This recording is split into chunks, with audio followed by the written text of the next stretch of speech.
Olá, turma, bom dia, boa tarde ou boa noite, dependendo da hora que vocês estejam visualizando esse vídeo. Nós damos início agora, na nossa terceira aula, referente ao vídeo da terceira aula, tá? De economia e mercado, que vai ser referente, à terceira, live, tá? Que terceira live, A gente está falando do dia 12 do 11 de 2020, tá? E aí é característico a gente levar em consideração que essa é a última aula referente a antes do período de avaliação, Nós vamos abordar aqui alguns conteúdos com vocês e característica também referente à atividade que vai ser liberada também junto com esse vídeo, tá? Na plataforma do Google Sala de Aula, ok? Então vamos lá. Então a gente agora começa a falar sobre contabilidade nacional. Nossa, professor, peraí, contabilidade, mas a disciplina não é economia e mercado? Sim, a gente vai entender um pouquinho, E aí quais são os objetivos da contabilidade nacional. A gente vai definir o que é a contabilidade nacional. Nós vamos determinar como a gente faz a medição e a produção de um sistema econômico, por exemplo, e a gente vai listar e calcular os principais agregados macroeconômicos. E aí a contabilidade nacional está relacionada a entender como é que é a produção e quais são os fatores, as medidas, de uma certa forma que estão relacionadas a esse contexto, tá? Então a contabilidade nacional, eu vou deixar isso aqui como uma reflexão para a gente discutir na nossa live, tá? Mas por que é importante medir todas as transações dentro de um sistema econômico ao longo de um tempo? Então essa é uma pergunta que eu deixo aqui no vídeo para que na live vocês possam responder. Leve em consideração que a gente já estudou, sobre teoricamente o sistema econômico, Então, e aí dentro do sistema econômico nós temos os agentes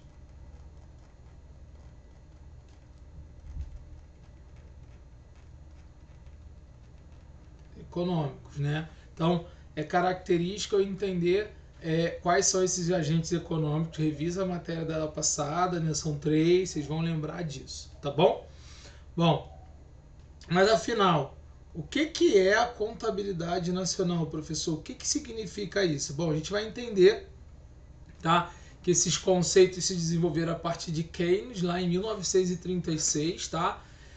Que teoricamente vieram com a crise de 1929 e também as duas guerras mundiais, Primeira e Segunda Guerra Mundial. Keynes, foi John Maynard Keynes. Ele nasceu entre 1883 e viveu até 1946. Ele era um economista britânico cujas suas principais ideias elas mudaram fundamentalmente a teoria e a prática da macroeconomia, tá? E todo esse contexto da macroeconomia é relacionado às políticas econômicas de cada governo. Lembrando do contexto macroeconômico, que a gente está levando em consideração todo um contexto das relações internacionais, Isso veio, obviamente, pela abertura de mercados, pelas relações entre nações, tá?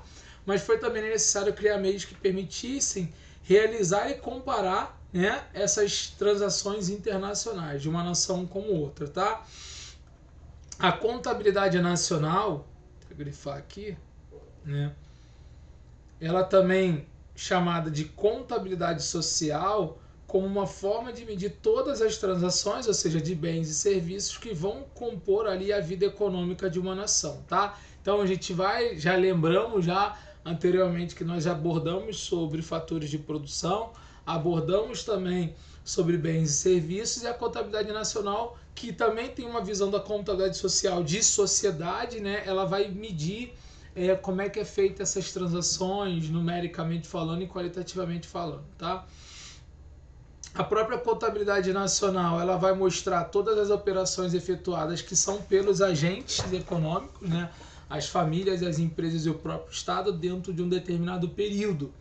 E aí, como eu tinha citado, ela avalia um desempenho global de uma determinada economia em termos quantitativos, numéricos, mas também pelo meio de uma análise de uma conjuntura qualitativa, de comportamentos, daquela sociedade, daquela nação em questão, tá?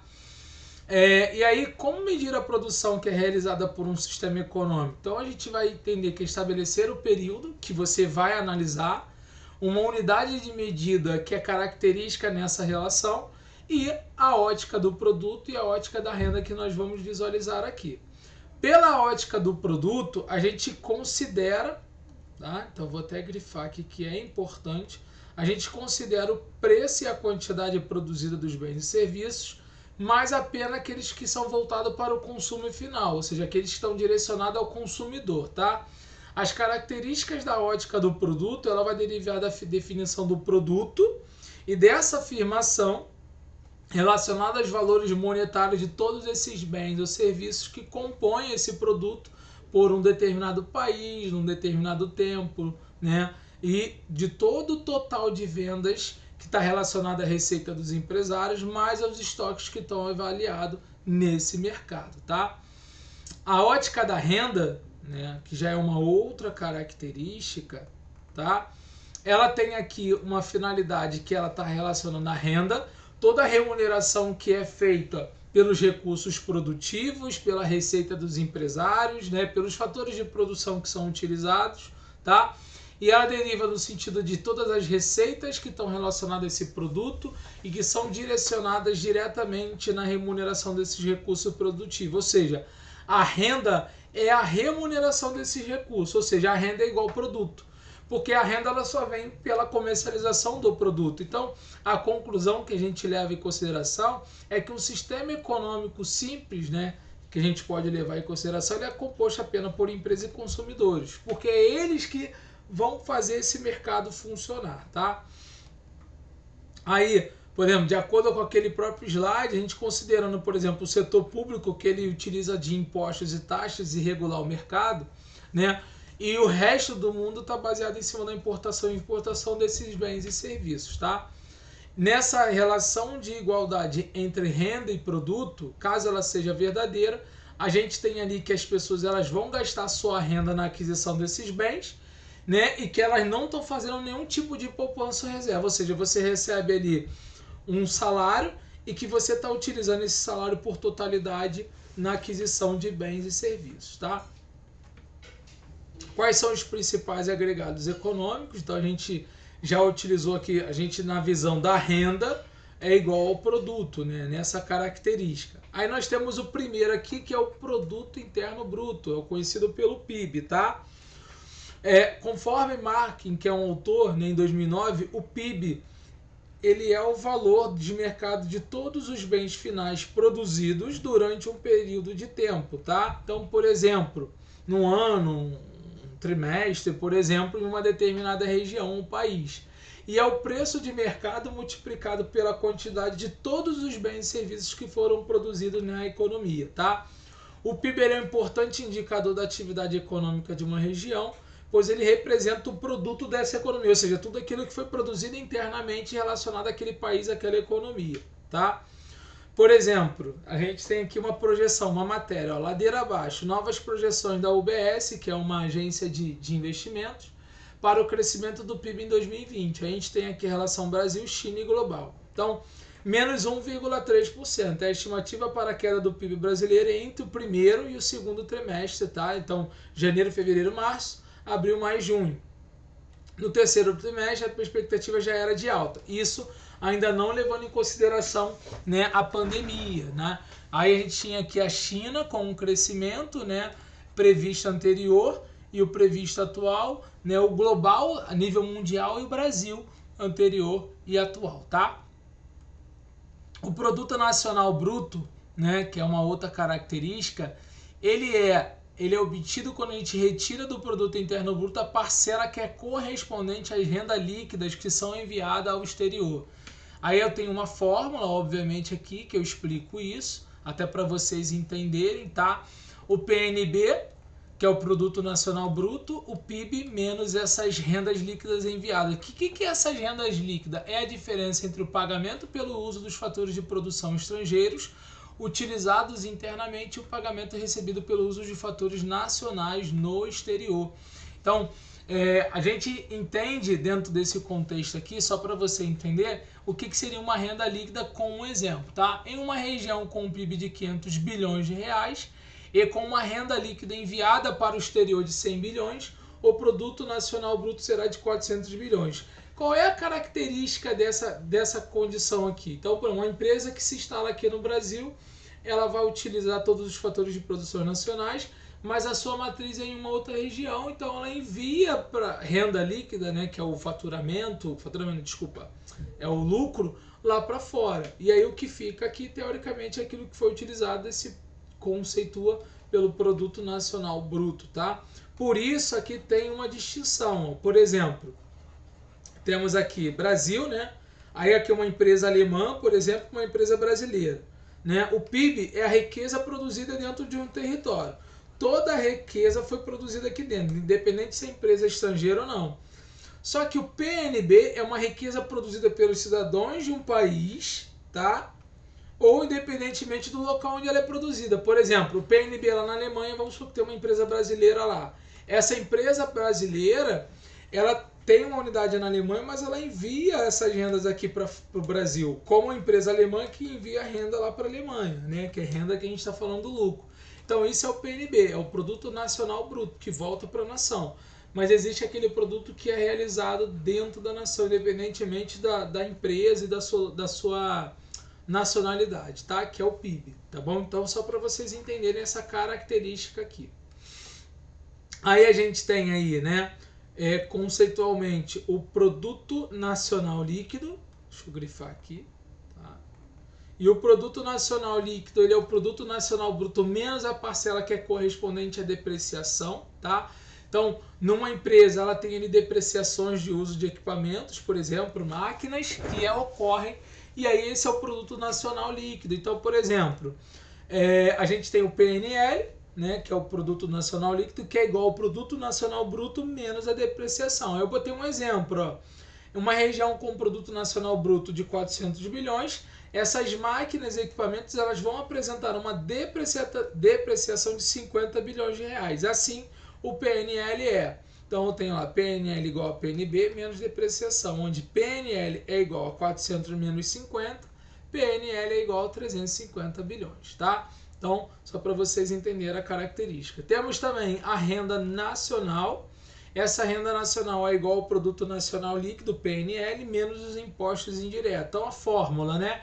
RN é igual a PNL menos impostos indiretos das firmas. Então, por exemplo, aqui, ó, do exemplo anterior, Produto Nacional Líquido, 350 bilhões.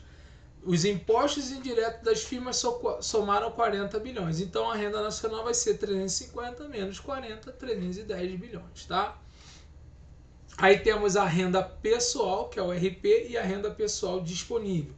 Para entender, a renda pessoal é igual à renda nacional, que vimos anteriormente, menos os lucros retidos pelas empresas, menos impostos diretos sobre as empresas, menos outras receitas do governo, sei lá, contribuição previdenciária, FGTS, que essa empresa contribui, mais as transferências governamentais, que são aposentadorias, seguro-desemprego, que o governo paga, tá? A renda pessoal é igual à renda familiar. Então, através do conceito, a gente vê aqui a fórmula, e aí a URD, né, teoricamente, que é essa renda, né, disponível, é igual ao RP menos, né, imposto direto sobre as famílias, tá? Então é só para a gente entender aqui. Aí tem um exemplo de fixação, tá? Que a gente vai fazer em sala, tá? Eu deixei aqui sem a resolução, que nós vamos fazer em sala. Como achar o PNB, como achar o PNL, como achar o RN, que é a renda nacional, o RP, renda pessoal, e o RD, tá? Então, se quiser tentar fazer, mas a gente vai fazer isso em sala, tá? Consumo, poupança, renda e nível de atividade. Alguns objetivos aqui são relacionar renda, consumo e poupança, definir e exemplificar o que é investimento, relacionar o nível de atividade, calcular a renda, entender um orçamento e relacionar poupança e investimentos, tá? Qual é a relação entre consumo e poupança? Isso é muito importante para a gente poder entender aqui, tá?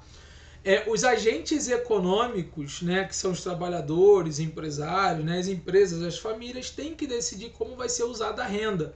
A renda do trabalhador, nossa, é o salário, do empresário é o lucro dele, tá? Essa renda, ela pode ser usada para consumo ou poupança. Consumo se eu vou gastar, poupança se eu vou investir, tá? E aí a gente tem que entender a classificação dos bens quanto aos bens de consumo não duráveis, que são, exemplo, roupas, alimentos, tá? Que tem uma vida útil curta, né? Se for dentro do consumo. Serviços de consumo, transporte, médico, né? Aluguel, entre outras coisas. Bens de consumo duráveis, automóveis, geladeiras, por exemplo. E o consumo do sistema econômico é a soma dessas despesas de consumo realizadas por essa pessoa dentro de um período de tempo. Parte dessa renda que não é gasta, a gente considera ela como poupança. E a poupança é uma parte dessa renda onde as pessoas vão guardar para em um determinado momento não consumir e, sei lá, abrir um negócio, investir, por exemplo. Então, ó, imagine que uma pessoa tem uma renda ou um salário de R$ 1.000. Para sobreviver, ele gasta 800 com alimentação, vestuário, transporte e sobra os outros R$ 200, que é considerada poupança, tá bom? A soma das poupanças de cada uma das pessoas é igual à poupança do sistema econômico daquele país, daquela região. O que as pessoas fazem com a poupança? Então, existindo a poupança, ela pode ser transformada em estoque dentro do sistema econômico. Por quê? Porque, teoricamente, esse estoque, que é uma parcela não vendida, é igual à poupança que você consumiu. Então, se eu não consumi um produto e guardei, eu também deixei de consumir e esse produto ficou como estoque, que tem uma relação com poupança. Então, a formação desse estoque, que é uma poupança, também pode significar um investimento, tá? Por exemplo, chega um determinado momento, as pessoas deixam de gastar dinheiro. Se elas deixam de gastar dinheiro, significa dizer que elas estão guardando dinheiro, consequentemente essas empresas não estão vendendo e estão tendo estoque. Estoque esse de mercadorias, tá bom? Um investimento não significa somente variação, aumento ou diminuição do estoque, pois ele também se forma pelas despesas que essas empresas possuem quanto a máquinas, equipamento, construção de novas unidades produtivas ou quando ela quer aumentar uma capacidade produtiva e não está relacionada a estoque, tá? Não são considerados investimentos aqui as despesas com empresas com manutenção, reparo, porque esses são gastos que a empresa tem, tá? Para poder aumentar essa capacidade produtiva ou manter ali o funcionamento dela. Em outras palavras, afirmar que a poupança é igual ao investimento no mesmo período é uma definição fundamental. Então, eu tenho aqui poupança, que pode ser investimento em estoque, em máquinas, equipamento ou novas unidades. Eu estou guardando dinheiro para investir, tá? E aí, qual é a relação entre demanda e o nível de atividade, tá? Então, demanda, a gente já sabe que está relacionado a uma pessoa que procura, e o nível de atividade está relacionado à atividade, que é a utilização desses fatores produtivos que são utilizados dentro de uma ocupação produtiva numa sociedade. Então, nós levamos em consideração que o nível de atividade, quando aumenta, também tem uma relação com a demanda, tá bom? Então, essas são as características do nosso conteúdo, tá? E a gente vai abordar ele com mais exatidão em nossa aula, inclusive com a realização dos exercícios, ok? Um grande abraço, fiquem com Deus, tchau, tchau.